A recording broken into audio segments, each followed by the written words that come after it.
Hey guys, welcome to the Maresa Ng official channel where we help family businesses to grow. So, today's question that I have for you is this. How many of you work with your spouse, your husband or your wife, your brother or your sister, and you run a family business and you happen to work all the time? You take work home, you work at work, and then when you're supposed to rest, you're still working. So, how do you deal with that? This is today's video.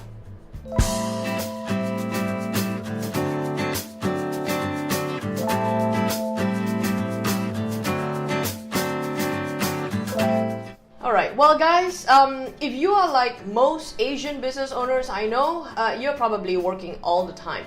Throughout the holidays, from the time you wake up right until nightfall, you're still working. And it's exhausting. It's exhausting because you don't switch off, you know. And in a lot of this Asian context of doing business, switching off is as important as switching on.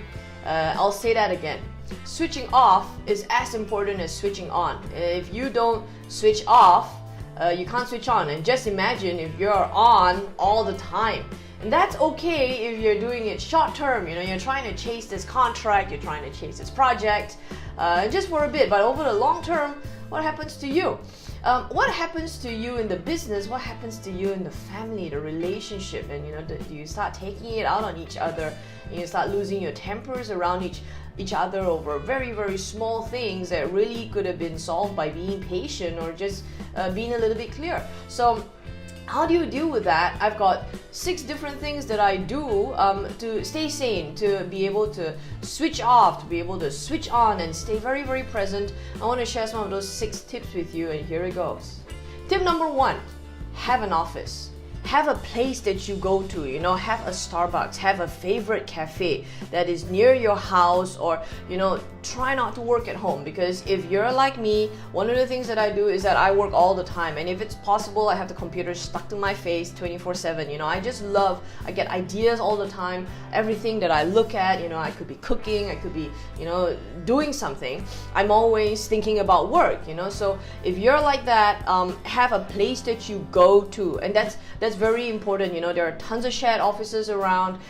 Get yourself a spot, pay a good monthly membership, and work there. Yeah, go someplace to work and do the same. If you're in business with your partner, you're in business with your spouse, husband, wife, go there. All right, so that's tip number 1. Tip number 2, this is obvious, don't take work home.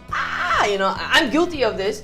Many years ago, I would used to take work home. I'd think that my day finishes at 9, you know, and I'd sit there until 9 o'clock until I started to realize, you know, my body started aching, I wasn't going to the gym. And so what I did was I planned my time to finish at 4, go to the park, take a run, go to the gym, go for an indoor cycling class, and plan my time around not taking work home. Don't even take files home. You can actually do this, but it's just that we think we have to 10 o'clock. We think we can work till we go to sleep, yeah? So that's very, very important and crucial. Number 3, big one, no work talk at family events or family gatherings. You know, I find that husbands and wives that get into business together, brothers and sisters, you know, they meet at Chinese New Year gatherings, or they meet at Raya, and then you're talking about this big project, big contract, you know. Well, and it gets everybody into work mode.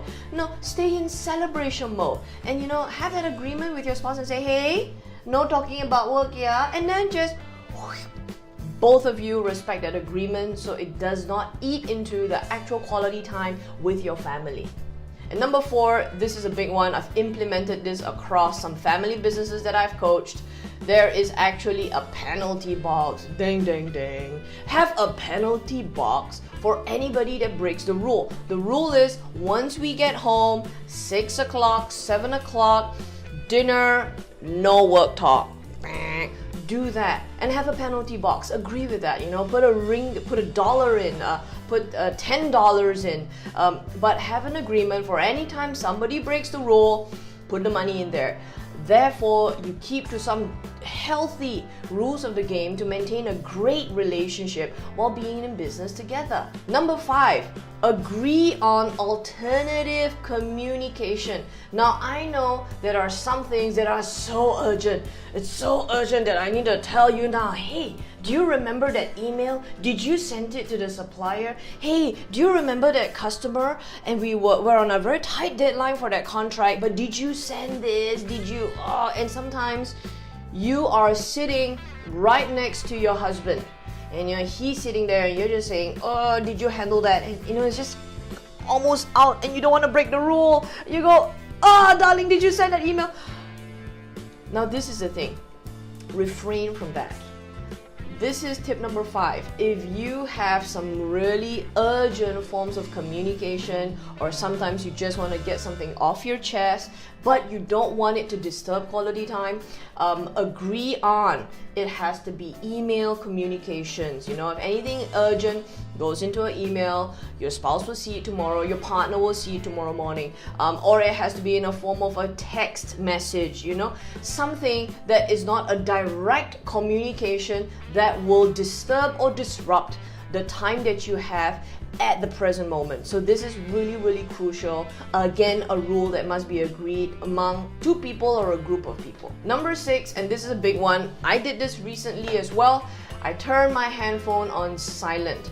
Now, I know some of you will have messages going off and then you're reacting to your phone. Now, I agree. Some of you may not be able to do it. Say, no, Maresa, my phone, my money is coming in. Every time it rings, it's sales, it's profit. Yeah, it does. But when you're sitting down with your kids, you're having a good time and you're playing and daddy's on the phone. And your mommy's on the computer. Pop, pop, pop, pop, well, okay, it's good. Again, it's a personal choice, but I turn my phone on to silent. That means I don't react whenever the phone goes off. What I do is that I only get to check messages, and I do check my messages every 1 hour, every half an hour, but I'm not reacting. Like every time it goes off, grab it and check, like an exercise, grab it and check, I don't do that.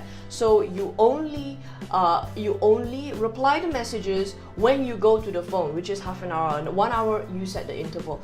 But you're not reacting every time the phone goes off. That has been really helpful for me to be able to maintain a great quality of life while having great businesses as well.